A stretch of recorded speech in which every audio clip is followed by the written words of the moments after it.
All right, I think we're recording now. So, yeah, the red button is going. So, Craig, what do you think? Think we should go ahead and get started, or it's still 3 after 3, and Yeah, let's go ahead and respect everybody's time. yeah. People can join in when they need to. All right, I just want to welcome everybody. The new face we have here is Nancy, and so Nancy, I think you know Bart, and I'm not sure if you know Daniel, but No. anyhow, but I think the No, rest of us know each other, and we all come from basically. Through School of Podcasting and or Pod Indie, with my event I do here. So here's Devreen coming in. Let's get her involved here. Good. Get her involved. Devreen, can you hear me? Hello, Devreen. I know you might need to do on the chat Yeah. if you. Uh, Good afternoon. Can you hear me? yeah, we hear you fine. We don't know if you're going to be on camera or not. If you're not, just you communicate through the chat. And oh, you're going to be okay. Good, good to see you. We hear you. We're slightly muffled. So say something else there, Devreen, so we can hear you if we need to. Oh, hello. Can you hear me now? Yeah, I hear you. I just want to. I know. I didn't know if you had a work situation where you had to be a little careful or whatever. But No, I appreciate it. yeah, we're gonna go ahead and get started here. We got about 7 or 8 of us in the room, and so that is fantastic. And I just quick word of appreciation for everybody being a part of the cohort here. And we were looking to use AI to help us assist us to writing a book and getting basically a manuscript pretty well underway in 90 days. And so this is our second cohort meeting. So welcome everybody to our time here together. What we're just kind of an agenda. Uh, the first thing we're going to, well, here's Connie in there in the room, a new face for us. Good. Hello, Connie, are you there? Connie, can you hear us? If you there, hello, Connie. Hello, Connie, can you hear us? Give us a thumbs up if you hear us. Okay. Connie, can you hear us?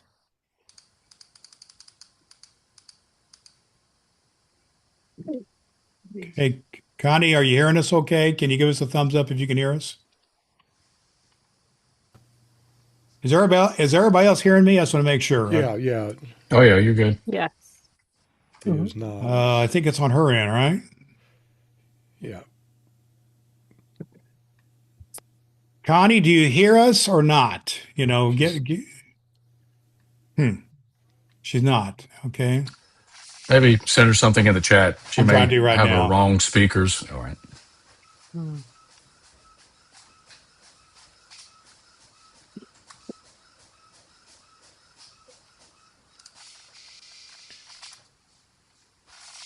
Connie, we are not hearing you. I'm not sure you're hearing us. That's okay. I oh, there we finally. go. All right, good. Oh, Okay. success. Are you hearing us now, Connie? Yes, I am. All right, good. I don't All know right. when Zoom started showing 417 speakers and microphones Oh, yeah, it's to just choose from, but kind of crazy. Well, good. Connie, welcome to our group here today. I know you come to us through School of Podcasting, and we're going to go ahead and get started here. But basically, we come from 2 different groups, School of Podcasting, the group I lead called Pod Indie, and we'll get to know each other as we go along. But our agenda today is kind of the first thing we're going to do. First of all, I'm Brad, and Craig is here. We are leading this. And we're going to see if anybody has any questions about the Heartbeat app and all of that, how to navigate that. That's where everything's going to is living now with your videos and some communication and getting cooked in the Zoom calls. We'll do that first, and I have a short presentation, then Craig will have a presentation. Then it's going to be a lot of Q&A and a lot of getting into whatever your projects are. So let's just start off with Heartbeat. Anybody got any questions about Heartbeat? Are we relatively good on that? Nancy, you got a No. question about Heartbeat? Yeah. So I must have signed in with Heartbeat with you on one email and then Dave on too. another. So every time I connect into it, it only Yeah. goes to Dave's and I can't get into yours Yeah. unless I I Yeah, get that's what I did. I have to log out and log back in. So All right. so it there's is what it is. one Yeah. trick for that, because the logging out and logging back in is not entirely obvious. where to do that. Yeah. I use a different browser for this community. Okay. So I use Okay. Firefox for Dave. I use Chrome for this one. Well, that Okay. makes That sense. should take care of it. Thank you. And All right. once you get in Heartbeat, there's also, I'm in about 3 different communities. You should I be able to have, see them all. you Right. should be able to see them all and you just click on the one, that's applicable. But the other suggestion is, is to use different browsers and to go out. So But you do have to be under the same identity, I think, to see all of Yes. them. Same email allows you to Yeah. see them all. yeah, that's the other thing. If you use different email, that might be an issue. So does that, I think I'd address, try that. Nancy and Connie, whoever else had issues, try that. If not, just shoot me an email, Brad at drbradmiller.com or bookwisebrad, and we'll do whatever we need to do to work it out. It's okay. Mhm. Anybody else got any quick questions about Heartbeat? Yep. All right. Yeah. Since we're all talking about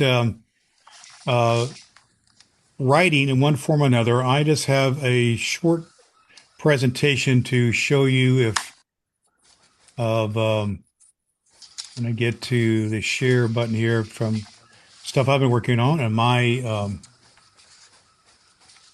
what I'm working on here. So does everybody see my screen? It says story of your book there. Does everybody see that? Yes. Yes. Okay. This is just this is going to coordinate pretty well with what Craig's going to work on about finding an angle for your book, because it's not just only about the AI stuff, about, getting it, sorted through the AI tools, which are going to look into Notebook LM here in just a little bit, and the presentation that Craig has.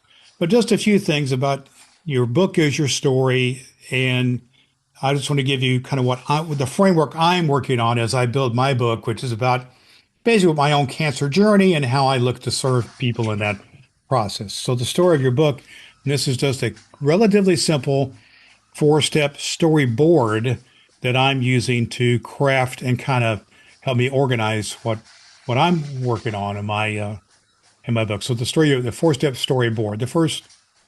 The first step, is the plot.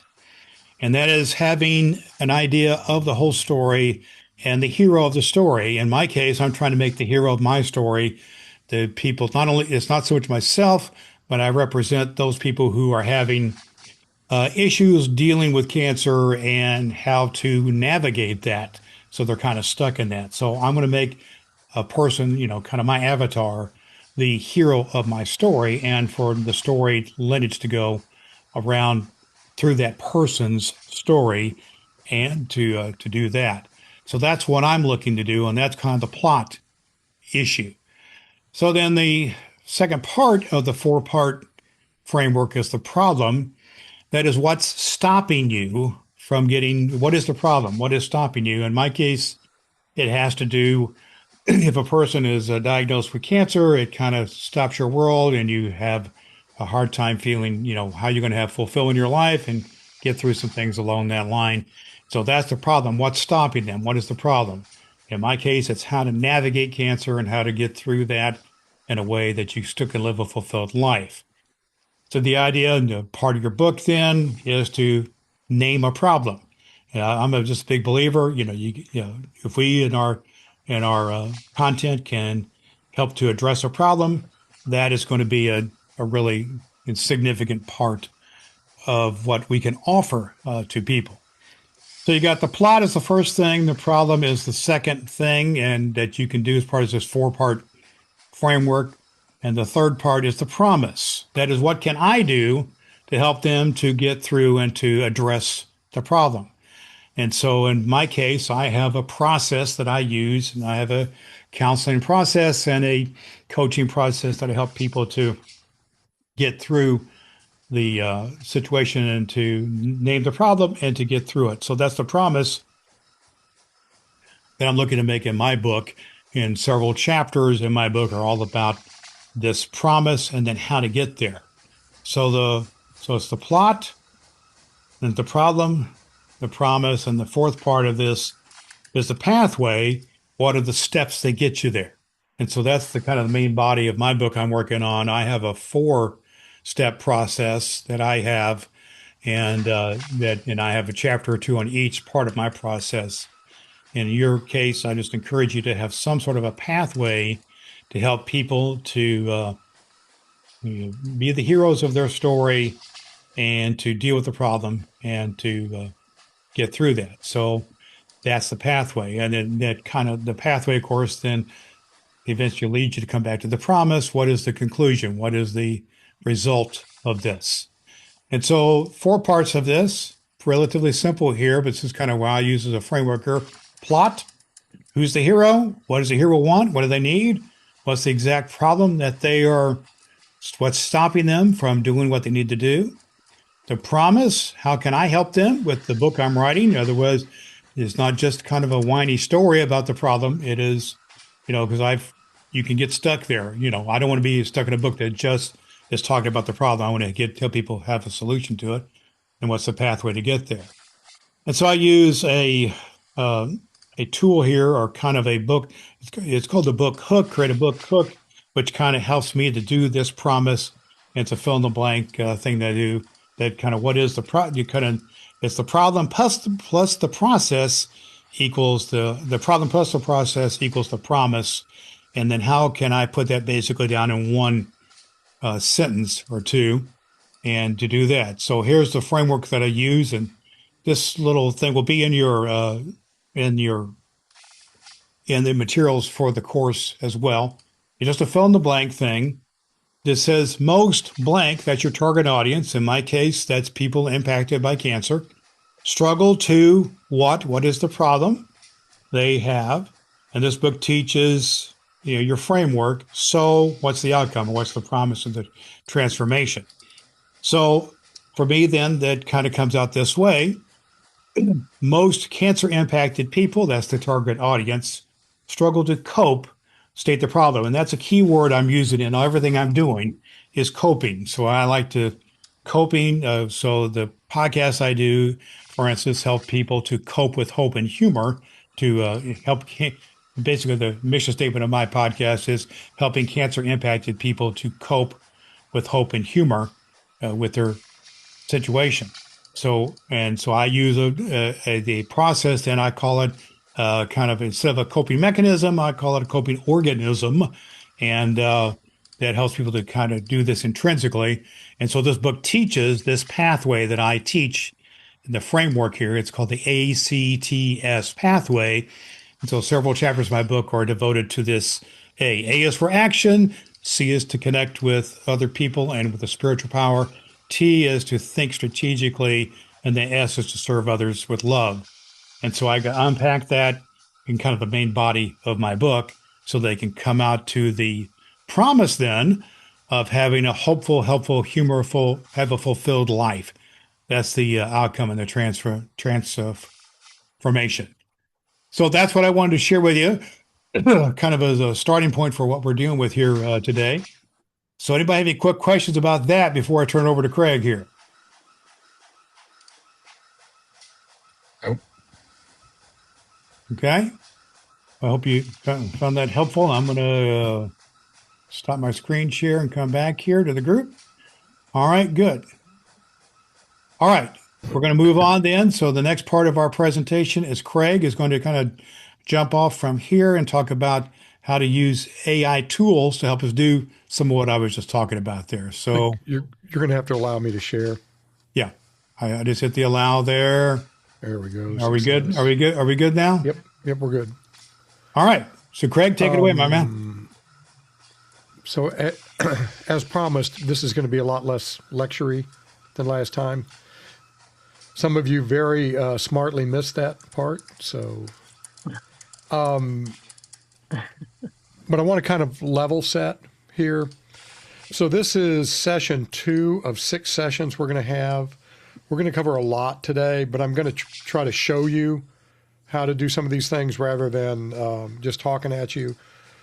So we're going to try to come up with your message and angle, or I'm going to show you how you can do that, how you can set up your environment and at least get started on a table of contents. Because notice that next week we're going to start writing. So writing with AI. So we've got a lot to do. How did the homework go? I want to take a few minutes and allow you to. You're all at the bottom of my screen, so if I'm looking down, I'm looking at you. I uploaded all my episodes. I did them separately, and I did let's see, I'm matter of fact, I'm looking at it right now. I did where am I? I did the mind map. It kind of showed me what I was looking at. So had gave me one, two, three, four, five. It gave me five different main categories, and out from there. So it gave me some ideas. All right, good. Good. And remember, you're not married to that. So the mind map just Sure. kind of gives you what. Nope. And we use Notebook LM, and I'll show you that really quickly here in a few minutes. Yeah, that's But what that's I'm just looking at. one possibility out of an endless number of possibilities. Sure. Craig, quick question for you. Sure. Unfortunately, I just got swamped with a bunch of stuff this week, so I did not get a chance to review the video. Your But in dog ate Notebook, your like, AI? Is that the. yeah, my AI is like gone squat. But the Notebook LM, should we upload the transcript, or can you upload the audio? Or what's the best way to do that? You can upload the audio or the transcripts. If you have the transcripts, I would upload the transcripts. Okay. But you can just drag an MP3. I think you can drag an MP4 file in, Okay. and it will do the translation. The reason I say I would do the transcripts is that they're Faster. much, much smaller files. Got it. Okay. And that could, I don't know whether or not it would cause a problem in your case, but better safe than sorry. If you do not have the transcripts, just drag the MP3 files in. Okay. You'll be Thanks. fine. Speaking of Notebook LM, Brad and I were talking. Apparently, a few folks have wanted to dig into Notebook LM a little bit more. We were talking about having an extra session next week at the same time to just kind of go over Notebook LM, answer questions, that sort of thing. Now, there's a 20% of your membership fee that we would charge for that, but since your membership fee is zero, that was a joke, just saying. You owe us money? Yeah. Oh, Not a bad deal. That's why. No. Yeah, not a bad deal. But you get a money back guarantee. So, Yeah. oh, there you go. but can we get a quick show of hands or in the chat or something if you're interested? And That's okay, good. Yeah. all right. So we'll arrange that the same time, same everything. Okay. So let's move on. So what we want to do in this next step is you want to find an angle and a message. And what we're calling the message is what it is you're trying to communicate in your book. What is that core thing that you're trying to say? And then the angle is how your book communicates it, how do you differentiate your book from all the other books on similar topics? Okay, so that's what we're trying to do here. And Brad gave a couple of examples and kind of how his framework fit into this. And I want to give you two examples here as well. So the reason I became so sold on this was my textbook. So I have a textbook. It's in its 5th edition. It's literally used in almost 20 countries around the world. It's generated well over 7 figures of revenue. It's been pretty successful. My co-author and I spent a year on figuring out what the angle was. We literally talked about it for a year. Now, you're not going to have to do that. I don't want you to get worried. But it's our book is in a very crowded market, and the books are all kind of the same. They have a lot of the same content. It's not that they're generic. It's just that they're kind of 6 of one, half dozen of the other. And we wanted to come up with something different, and we did. So we have a book about information systems for business people. It's a business school textbook. And the message is pretty clear. This is what business people need to know about information systems. So this is all kind of what everybody in that space does. But what we did is instead of this, remember your textbooks, these big giant things that, weigh about 40 pounds and they're $200 and all this kind of stuff, and they're hard to read and they're full of detail. We went in the exact opposite direction. Our first edition was about that thick. It was, I think, $40, $45. We wrote it so there was never more than about a page of text before there was something else.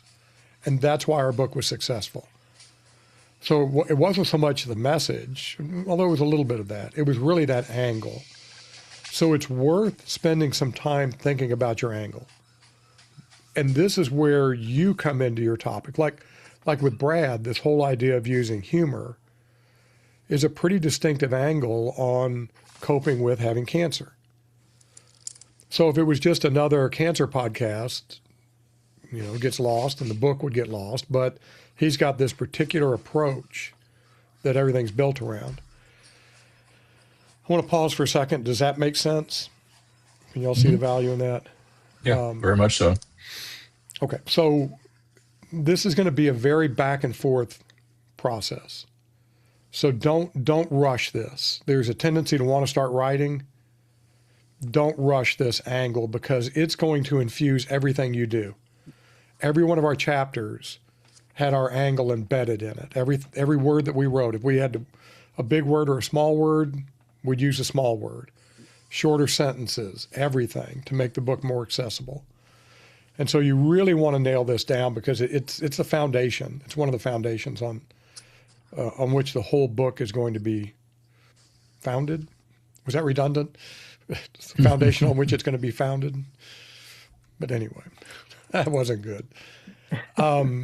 Okay, so here's a different example, and I want to tell you a little story. So I was sitting down this morning, kind of going through everything, getting prepared for today, and it occurred to me that the content in my AI Goes to College newsletter and podcast doesn't really lend itself to the book I want to write.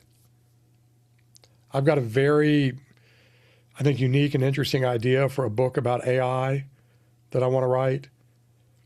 And my content is too, muddled isn't the right word, but it's not really focused on that idea. And so I thought, well, crap, what do I want to do here? You can still make it work. It would still work, but it's not a great example for this group. Well, I've got another podcast that's kind of on hiatus called Live Well and Flourish. It's got, I don't know, 130 episodes that are almost all on the same topic, how to live well and flourish. So they're all kind of really tightly focused on that theme. And so I thought, well, you know what? Maybe I need to pivot and look at Live Well and Flourish as the foundation for the book because I've kind of wanted to write a book based on that as well. And so I'm going to show you how I came up with this topic, this message, and this angle here in a minute. Just to show you very quickly. Oh, I know what else. Sorry, I wanted to say. How long do you think it took me to do this?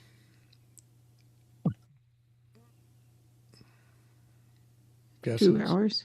But about an hour and a half to go all the way from, oh, I need to pivot, to having the initial table of contents, all of this done. Part of that was because I'd already been thinking about it. So the reason I bring that up, most of you have probably been thinking about your book for a while. If AI kind of points you in a different direction, you should at least think about that, but don't be bound by what AI says. AI kind of tried to push me in a couple of other directions, like, no, this is what I want to do. And so don't be afraid to push back on AI. So what I want to do now is shift. Are you still seeing the slides? Yes. Okay. I need to stop and reshare. Hey, Mark. Hello.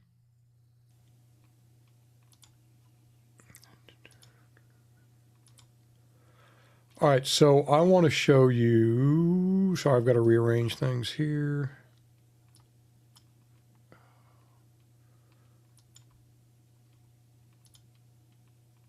We're in your Claude now. That's where you want to be, right? Yeah, I want to be in Claude. Okay. Sorry, Zoom puts all of this in the worst Yeah. possible arrangement for what I want to do. So just give me just a second. Okay. So here's where I came up with the beginning of the structure of the book. And so I'm going to kind of walk you through this. So I'll talk more about what the project files are here in a minute. But I'd set up kind of, this is what I want my book to be. I'd put my source material in. I had already played around a little bit with Notebook LM to kind of find the subset that I wanted to deal with. And you can tell I'm a professor here. I want a book to help people create the conditions under which they can understand how they, oh, that's terrible, they can live a flourishing life in the Aristotelian sense of eudaimonia. Wow, those are good words. I like those. Yeah, so I'm sorry. So basically what that means is how to live a flourishing life kind of in the deepest sense, a life of virtue and reason. So not getting rich, not chasing fame, none of that, but just this deeply satisfying life. And it said, instead of launching right in, it says, okay, this looks good. And then it gave me a set of questions. So that's what we're seeing here. Claude actually asked these 3 questions and gave me some options. Who's a primary intended reader? And it gave me something like business professionals and young people. And so I said general adult readers seeking personal growth. This should have been over like 130,000 words of content. You uploaded the files first into a Claude project? And okay. I'll show you that in a minute. Thank you. But it had access to this. And then it gave me a list of books and said, which one is the closest to what you're going for? And I selected one by Brene Brown, which I really don't know, but I know a little bit about them, and Viktor Frankl. And so then it did some things, and it kind of made me mad because it says, what's your background? It's like, I've been using you for like 3.5 years now. You don't know me? So here's where I got salty with Claude. And then I had to eat crow because I said I had 200 words and it was really 130,000 words. So then it apologized because that's what AI will do. And it goes through and it does a bunch of thinking. I'm glad you and Claude patched things up. That's what I'm Yeah, it was about, okay. You know, just one of those little early Hey, tips. it will do that for now. Yeah, that's right. It's gonna come back. So, Before you remember before it turns time. evil. Yep. The dark side of AI. It goes through, and I gave a little personal story and about my first wife's cancer, and it comes up with the initial architecture.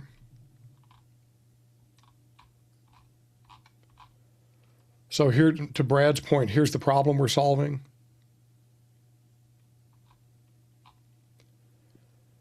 Here's the core message. A little bit on why they think the message works. And then it gave me some other options. The angle. Some more options on the angle, how all of this works together, and then some other stuff.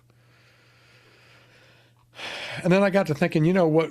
I love all the references there. I'll just interrupt you on this briefly because those references I think are helpful. You know, it gives you other places to do more research. And I like that. Yeah, absolutely. And so one of the things that occurred to me is I seem to have the ability to take this complicated stuff and put it into practical terms. So I thought, okay, I want to make note of that. Then I asked it about market potential. And it basically says, yeah, you know, there's a lot in this space, but kind of here's where you might fit in. And this idea of, here's the gold.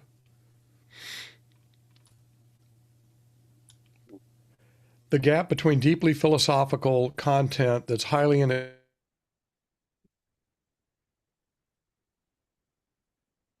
Uh-oh. Craig, you still there, buddy?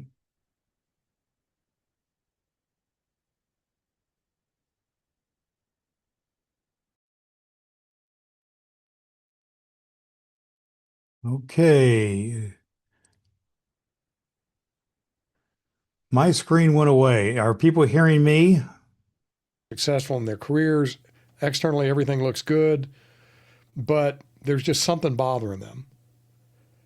And self-help books don't help with that at all because they're very prescriptive. Oh, just do this, write a morning reflection, do this, do that, do the other, another thing. That doesn't really work for me. Philosophy books are way too dense. Anybody ever read? I'm sure a couple of you have. Many of you are pastors. They are not the easiest things to read. No offense to my pastor friends, but a lot of religious books are way too preachy. Or focused on spirituality, which is not what I'm trying to get at here. And so here's why I'm taking the time to point all of this out. This is a conversation. This is what AI is so good at. If you want to say, okay, here's a prompt, give me the answer, it's not going to go well.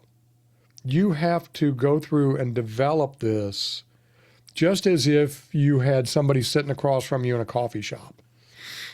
And so there's this back and forth, back and forth. Gave me a term I didn't know, existential vacuum.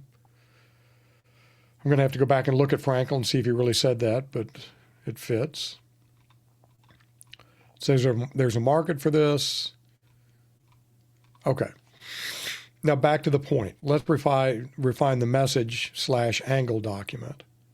And so what it does is it revises it. So this is version 1. Now I've got version 2.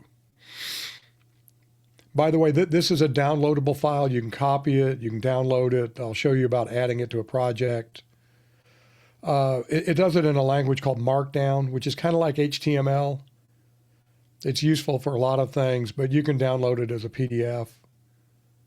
I would not publish it as an artifact. That really doesn't matter here. I call this, another professory thing, human AI co-produced cognition. In other words, we're thinking with AI. Came up with something that AI didn't come up with. You see that in just a second. But it's also something I wouldn't have come up with. So I like this, becoming good, an architecture of flourishing.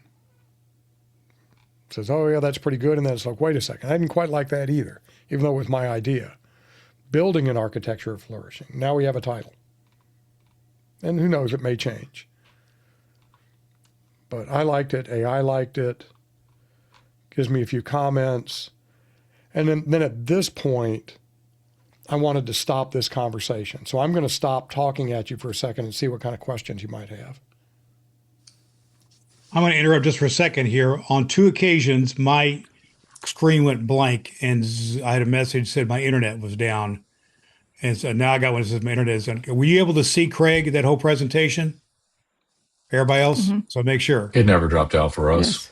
Yes. Okay. It dropped out for me. And so I hope we're good on the recording and everything, but I'm just giving you a heads up that twice it dropped out. I'm getting these internet interruption error messages. So, Craig, keep going, and we'll hope and pray the recording turns out. All right, so is this all making sense to everybody?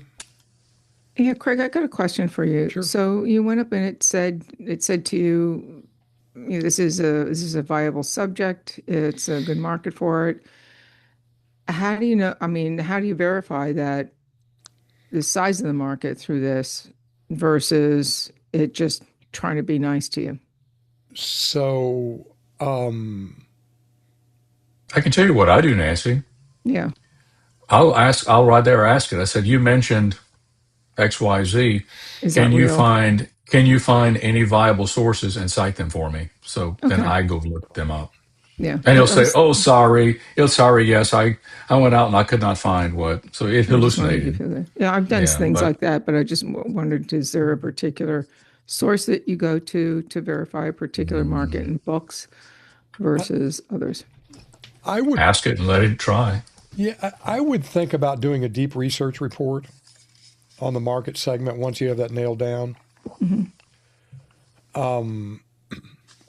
in Claude or someplace else or a variety of You can do tools? it in Claude. I'd probably do it in Gemini since it has really good access to Google search. Gemini versus Perplexity or something like that? Yeah, I'm not a huge Perplexity fan anymore. I liked it when Okay. it first came out, but it's not my favorite these days. But Okay. Gemini is really good at this kind of thing because it's so integrated with Google Okay. Thank you. assets. Right now, there's a thing called a context window. If conversations go on and on and on and on and on, sometimes, just like we do, it'll lose the thread. Mm-hmm. It'll forget about what we started doing early on. So I kind of wanted to stop. This is a natural stopping point, carry this over to a different conversation, which I'll get to in a minute. But I want to switch gears a little bit to talk about the projects. Okay? Because it's going to matter here in a second. So one of the things I did when I decided to end this conversation is I wanted to add this document to my project. Now it's just that document on the right that you're adding to. Yeah, just to it, this correct? document to the right. And you already have to be in a project to do this.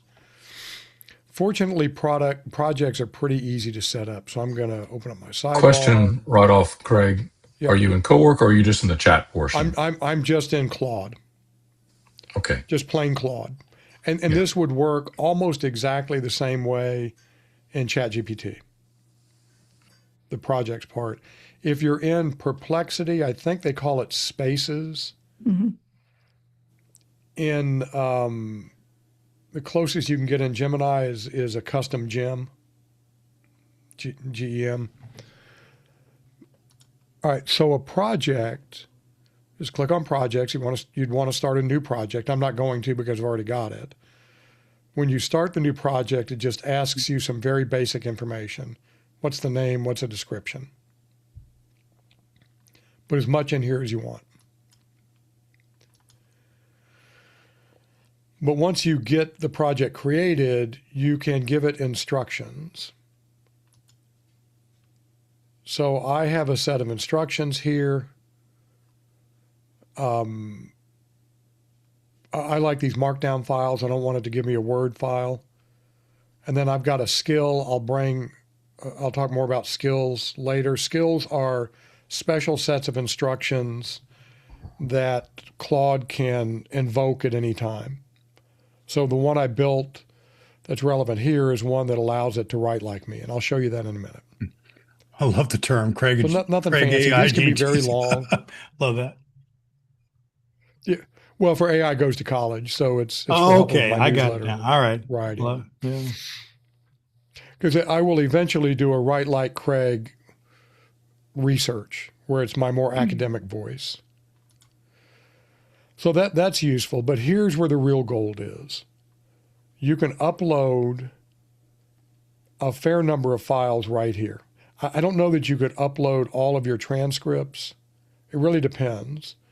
So what I've got here is this copy of Live Well and Flourish. These are the transcripts for all of my episodes.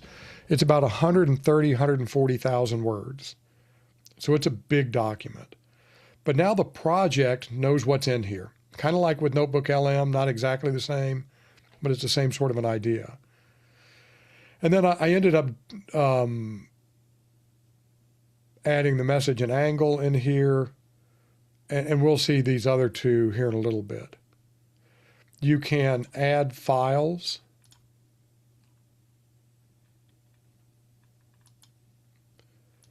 You can go out to Google Drive.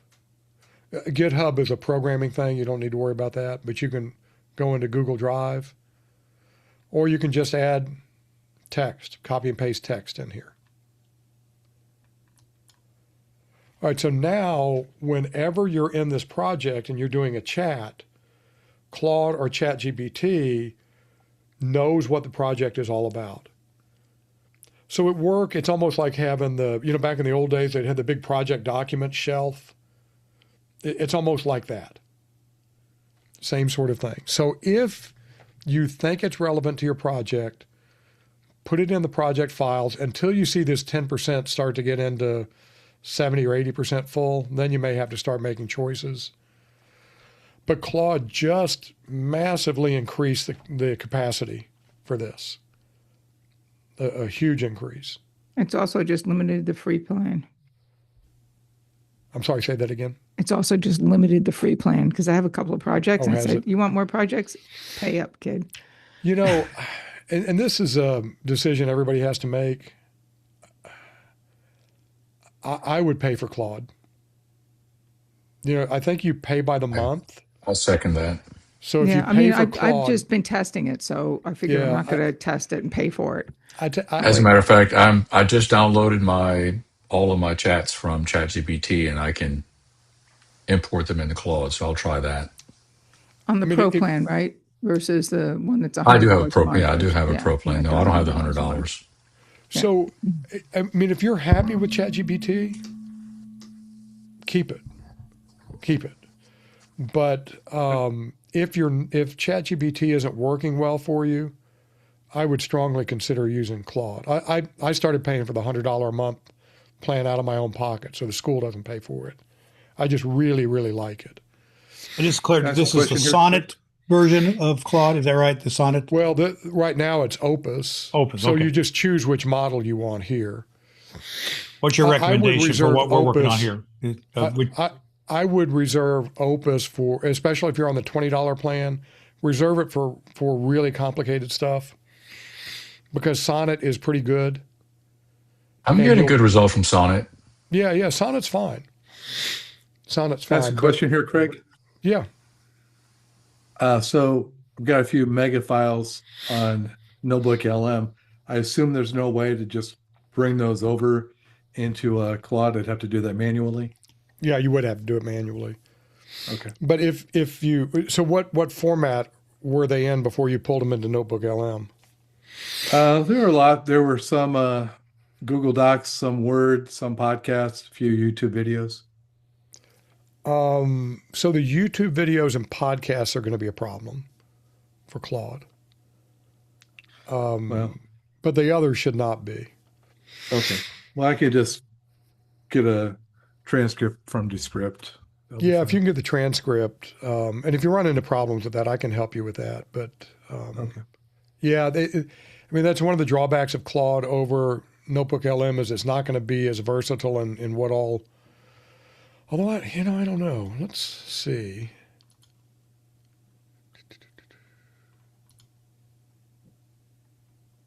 I use chat for a lot of imagery. I mean, it's fabulous. Image creation. Oh yeah, and Claude doesn't do that at all. No, that's so I'll continue to use chat for that, but I'm just testing Claude right now.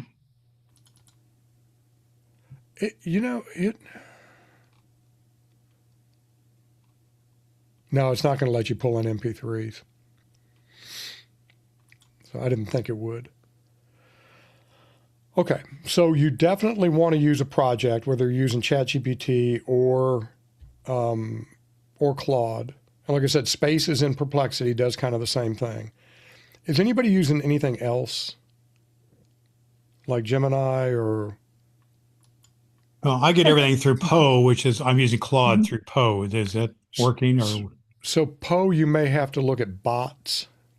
Okay. I use Gemini a good deal. Yeah, As do I. Mm-hmm. Yeah, I mean, Gemini's, I really like Gemini. So you'd want to look into a custom gem. Mm-hmm. And we can take a look at that maybe next Friday if you want to. I can help you look at that. But none of these write as well as Claude writes. None of them. So now here's the other great thing about projects. Instead of having this mass of 10,000 conversations, all of your conversations within the project are within the project. So I'll show you real quickly. Here's one. I'm trying to find one if I've got a bunch of...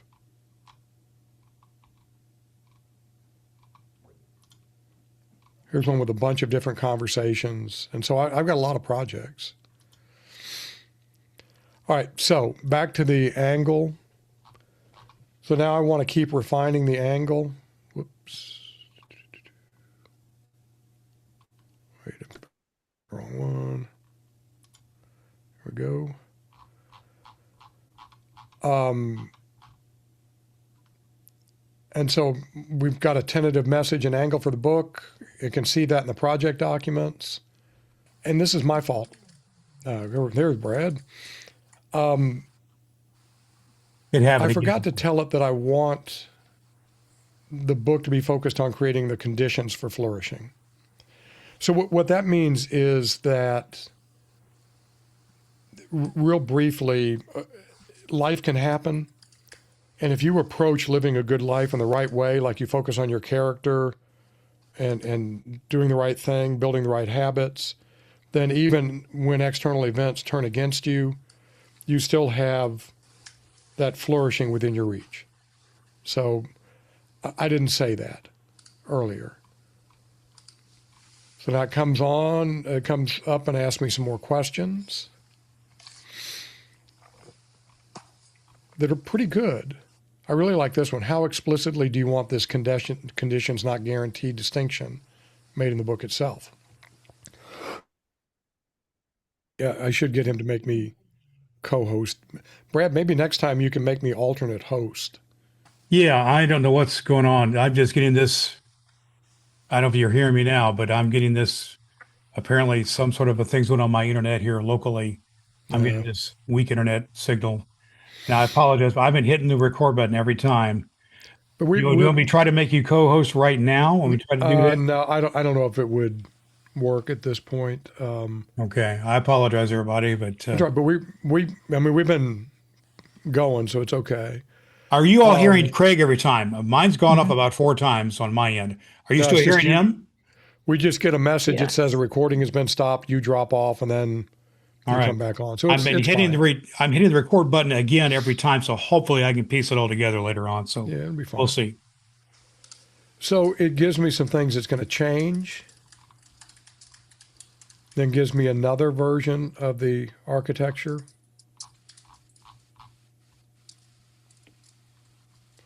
So now we're up to this. So here's a second draft. I give it some more stuff that I've been thinking about. But see how this is kind of back and forth? It's like I keep saying, oh, I forgot to mention this, or now I need to bring this other thing in. Very much Then like a here- brainstorming session, it seems like. Right. It kind of is, yeah. It really is like a conversation. You know, if you had an editor that you were working with, this is the kind of conversation you would have. So that's exactly right. And then here I'm getting all professory again, but I like this idea. So in research, we have something called a theoretical memo. If there's something you want to keep kind of track of in your study, you write a theoretical memo, so now you remember it. And so I just ask it, these last 2 things are really important. Make me a theoretical memo about it, which I put in a Google Doc. I can pull that into the project documents if I want to. Here's that memo. But I would really encourage you to do this. If there's something you want to make sure you keep in mind, tell it, write me a memo about this portion of our conversation. Because trust me, writing a book is a long process, and you will forget stuff as you go along. So these memos can really help with that. All right, and now I'm pretty happy with the architecture of the book. So if we go back to the architecture,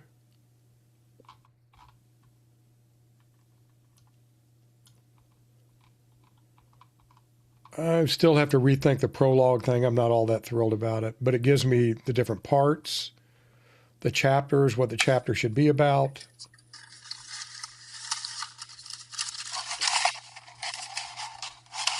And so when I get ready to really lock this in, I'm going to go into that Google Doc and play around with it a little bit, maybe shuffle some things, maybe refine some of this. But this is hours and hours and hours of work to get this far. But again, remember, you are not married to this. You can go through, like I can dump this prologue, epilogue thing if I want to. But this is giving you your outline, your framework here, and you did it here in All just right. a few minutes with us. So now, Really, like I said, this all took me about an hour and a half. yeah. That's awesome. Go ahead, Brad. Sorry. No, I'm just saying, what you basically did in front of us the last 20, 30 minutes here. All right, so I want is- to pause here and take any questions because I know I threw a lot at you. And then we'll talk about the book length. Craig, this is maybe a little bit ahead, or I don't know if it's off topic. I have a current book that I've had published, but I am in the process of expanding and rewriting. What would be the process of, say, if I do, should I do it in Notebook LM or just giving it to it and say, what do you think? Or